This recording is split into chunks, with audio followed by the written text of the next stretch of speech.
Welcome to another episode of LQ Interviews. Joining me today is Dan from Metru Nui Legacy. How's it going, Dan? Yeah, it's going pretty good. Yourself? Oh, very good. This is way earlier than I do most of my recordings. It's hard to match up time zones between the US and Australia. Yeah, it's odd for me because I've actually been doing stuff all day with people and then like shoo them away so I can get this free time for this interview. Yeah, time zones are a tricky thing. Anyway, so, as anyone who's followed the series before knows, this is the series where I talk to famous Biotubers or Lego YouTubers, meaning just too good pretty much, about their experience with their channel, with Bionicle, and with the community as a whole. So, with that said, let's get right into the questions. So, Dan, I always like to ask, the first question I like to ask anyone I interview is, what was your first experience with Bionicle? How did you get into it? Alright, so I was literally there from the beginning. I can actually remember seeing the commercials for Bionicle on TV in 2001, and didn't really know it was a part of a Lego theme. I just saw this commercial, it had like these 6 colorful robotic characters. I was like, oh, I think that's for me. I said to myself, I'm going to collect all those. I don't know why. I don't collect anything really, but I really wanted all of those. And then I forgot about that commercial until I went to a store once with my mum.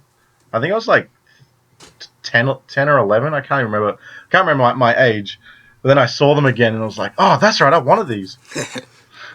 And so it's like a weird thing for any Bionicle fan. Like, who is your favorite? What was the first one you bought usually dictates the color of your favorite to which you'd keep on buying. And so I got Lewa first. And so from then on, I always got green first.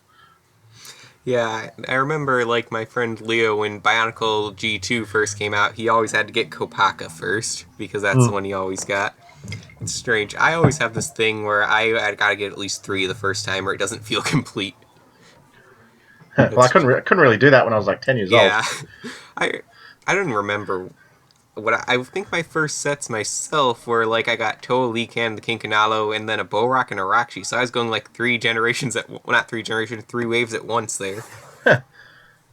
So you're lucky. I never saw Toa Likan in stores. In fact, I saw the Bionicle movie first, and I was like, there's Legends of Metru Nui, and I was like, that's a cool character. I actually wonder if that's a toy, and I found out it was. I was like, oh god. Yeah, Likan was always one of my favorite sets. Probably just because of the nostalgia. Yeah. It's an amazing set. Really is.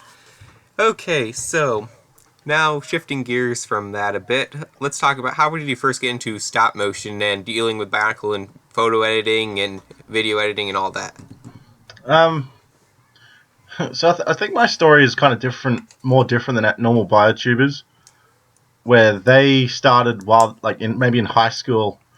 They start a series that gets popular, and then they start their life, going to college or a job, and then like you see their channels sort of end, where they're like, sorry guys, I'm just so busy with my actual life, I can't finish my series.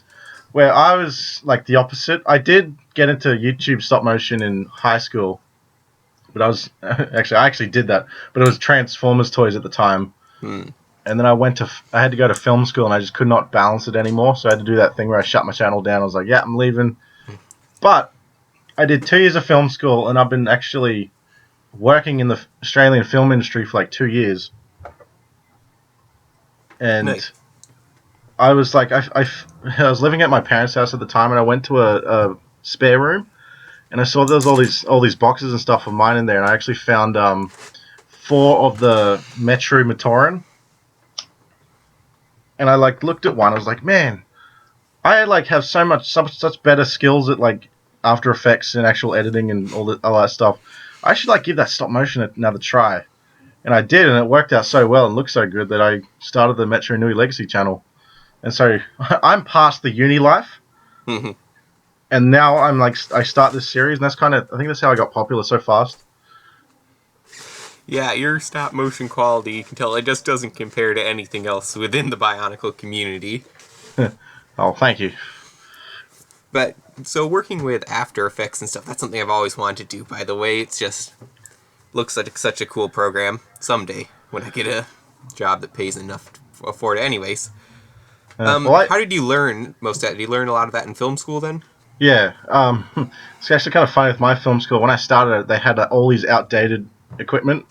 They had like cameras that shot on little mini DV tapes, and the only visual effects class they had was this free 3D modeling program called Blender. Oh, Blender. And Yeah. so they had nothing, but literally in my final year of film school, they updated with the Adobe setup, and they Oh. brought in After Effects. And like I always wanted to use After Effects, but I had no access to it. Mm-hmm. And I actually learned how to use it in that. And Oh, so I then went off and started doing all these visual effects for my movies. And then going to stop motion was such a natural progression for me. man, that And was a really lucky break then. oh yeah, like I said, I did study first, and then I got Mm-hmm. into stop motion. And it's Interesting. easier when you don't have to work with actors on a green screen. When it's toys, it's so much easier. Yeah, I can imagine. Though stop motion can be a pain within itself. Oh yeah, it's time consuming, as all my fans are suffering through when I'm not making more Mm-hmm. episodes. Yeah, it's a lot, not just time consuming. I find, if this is true for you too, I do a bit of stop motion, like nothing like yours, of course, but is the worst part for you the setup? Because that always seems to be the worst for me, is like getting all my lights right, and then all the backgrounds and the camera angles, and then once I actually get to the point of moving the figures, it's not as hard. Um, well, I sort of covered how I do it in my how to make a stop motion Mm-hmm. tutorial, but even then, I'm still learning myself. I'm still upgrading and teaching myself. Like I started with one desk lamp, but now I've actually upgraded to three. And I just do everything on green screen now for the most part, which makes Mm-hmm. everything much easier. Yeah, interesting. And also, so with Photoshop, did you learn that around the same time as you did After Effects? Because you Yep. have the posters too, which are strangely more popular than some of your stop motions. Yeah. However, Kodo Origins is my most popular video. Oh yeah, But like, yeah, I'm still all thinking my back to the days when you just had Kinkanalo. That was the first one I saw. yeah, which I think doesn't get enough praise. It doesn't. It doesn't at all. That was like a real anomaly when it first came out too. Yeah, Because, like I said, there's nothing like that used actually effects while doing stop motion. yeah. Well, see, that was me just doing.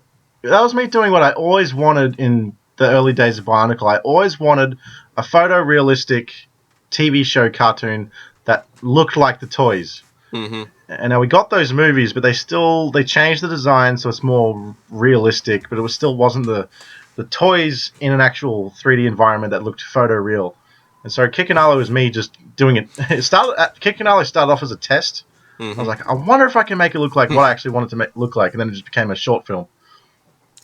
Yeah, I've said this before about like the Coda Origins. I really wish Lego would have went around that direction with what they're doing with G2 because it just looks astounding. Hmm. Actually, I with because yeah, they're doing that Netflix show, and that's the same. I had the same issue with that as I did the Mask of Light movie. Mm-hmm. I was like, you're doing the 3D animated show, but you've just like passed the story everyone actually wanted to see. Everyone wants to see the origin. Everyone wants to see the characters getting used to their environments. Where Mask of Light and the Journey to One, they just skip past that, and now it's just the new story Mm-hmm. where they're already set up, and then they just fight whatever the new villain is. Yeah, it is a bit disappointing. That I mean, I still like the new animation style. At least I think it's better than the Metru Nui one. They don't have guts hanging out of their stomachs. Yeah, That was always a strange design choice. yeah, how they're like still organic. Mm-hmm. So what's the normal? I know you went over this in your how to do a stop motion video, but for those who didn't watch that, and in case we can get into a little more in depth into it, what's the normal process for like starting like an episode of Kokoda Origins, say? So Coda Origins also start off as a test. Hmm. I haven't really like set off to be like I'm gonna make an animation like a big story, but I just wanted to have I tried to do a test. It was that at the beginning of Coda Origins that was just gonna be a little video of like probably Tahu waking up from landing on the island, Mm-hmm. and I kept doing more tests and more tests. I kept boosting like the quality of the shots, and before I know it, I'm like, no, I'm going to commit to like a whole episode, a whole big video of them actually all getting their powers, all getting their armor, all getting their weapons, and now it's a whole series that I'm committed to now. And how long would you say like episode one took you to make? Episode 1, I think it was around I think the 5 month mark or sixth, but I'd probably have gotten it done because if I wasn't working on a feature film at the moment, Mm-hmm. I've been locked into making this 80s action cop comedy movie set in Australia, and I've been making this film for like 2 years, Hmm. and that's really time consuming, and I actually have to work on my Bionicle stuff every little free chance I get. That's rare.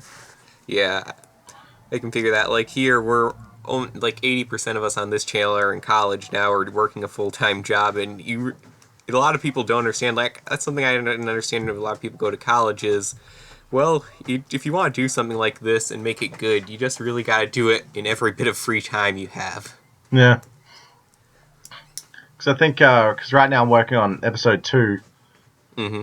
and I actually had this whole week break a few weeks ago, and I was like, look, I'm gonna lock down on this week, and I'm gonna pump out so much footage, and I actually did. I went from 20 seconds of footage to now I have like close to a full 2 minutes, Ooh, nice. all animated. And I did all of that within a week. Cool. Cool. And by anime, do you mean just the base animations? Do you have like a lot of effects done and stuff, such? Yeah, so yeah, go back to my process. I do a quick rough storyboard of just shots I want to do. Mm-hmm. And I go to my room and I set up the green screen with the figures and like the sticky tack to put their feet on the ground, and I just animate those shots based on what I just drawn. And I'll probably do like maybe 5 shots at a time.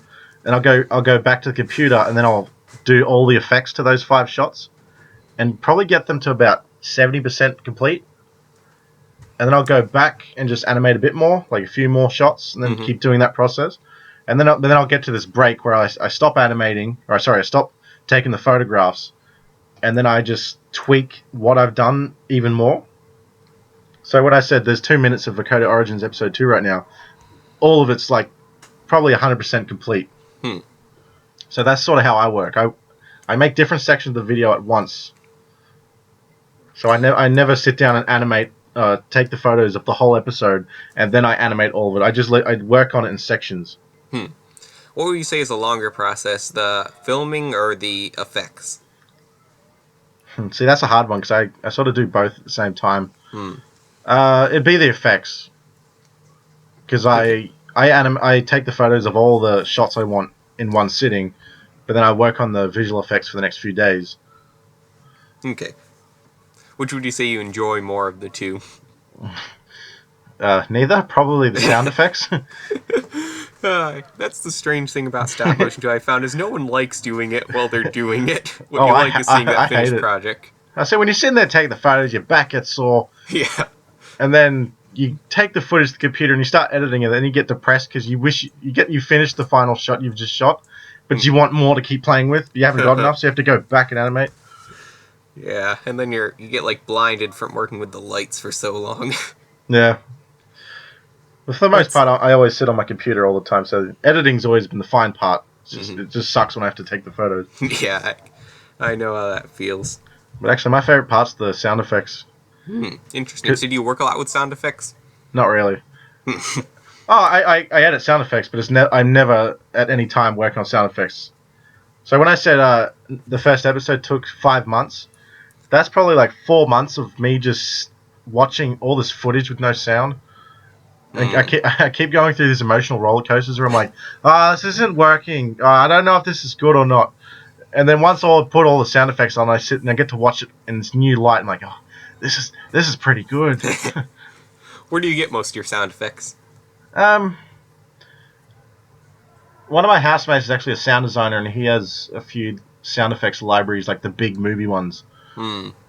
So I have a big library of sound effects from him. I bought the Video Copilot Motion Pulse. No. Wait, is that it? The one with the trailer sound effects. I can't remember. Yeah, I think it's Motion Pulse. And I also have, don't tell anyone, but I have the Alien vs Predator 2 video game sound effects library. Nice.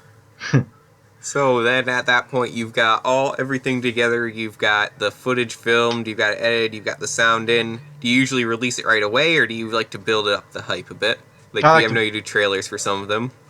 Yeah, I like to build up the hype. I think the trailer I did for Okada Origins was still when I was working on it, so I never put a release date on it because don't ever put a release date on anything if you're not Yeah. 100% finished. That But pretty much kills the project right there. well, If you put... it just makes your fans wait more, and Yeah. you just get more spam. When's it coming out? Mm-hmm. But for Okada Origins Episode 1, I actually made a poster for when I had the release date. So it was actually on YouTube for a week unlisted, and within that week I released a poster for it with the actual date on it. And I think I'm going to do that again for Episode 2. Nice. So when, not to pry, but when will we see that coming out? Yeah, I think I just made a Yeah, I post know. on Twitter. I'm because I'm going to be moving house within Mm-hmm. the next 2 months, so that's going to be a big time of me like out of commission. Mm-hmm. But like 2 minutes has already been edited, and the because it's weird now. I'm like starting to figure out what Okada Origins actually is. Where the first one's just a montage of the characters becoming the characters. Mm-hmm. Where Episode 2, I'm actually getting into the story now and actually telling it. Mm-hmm. And so I think it's going to be much longer than the first part. So Episode 1's going to be more like an intro. Where every episode onwards will now be a longer episode of actual story, actual plot building.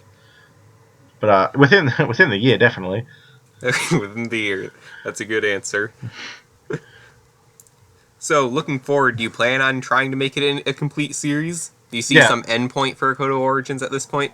Yeah, I have a list. Okay. I have a list of episodes, and I know exactly how it's going to like start and end. Interesting. I look forward to seeing that come to fruition. Yeah, me too. I cannot wait for it to be out of my life and into yours. Alright. Shifting gears from your channel again, let's go back to Bionicle for just a bit. What was your favorite year of Bionicle way back when? It's Metru Nui for me. Okay, I figured it. Yeah, it's a given for my name. I grew up for the most part with the story before that of the whole Metru Nui Island stuff with the Rakshi and Borok. But once it got to Metru Nui, for some reason it just sparked my imagination even more. Mm-hmm. And it's kind of like thinking back on it, it's actually like a very smart story where it actually deals with issues that are like real. Mm-hmm. Like the whole, it's a government controlling people, and like who do you trust? And like do we trust our leader, even though he is the leader? Mm-hmm. And so the actual heroes have to question who they're working for.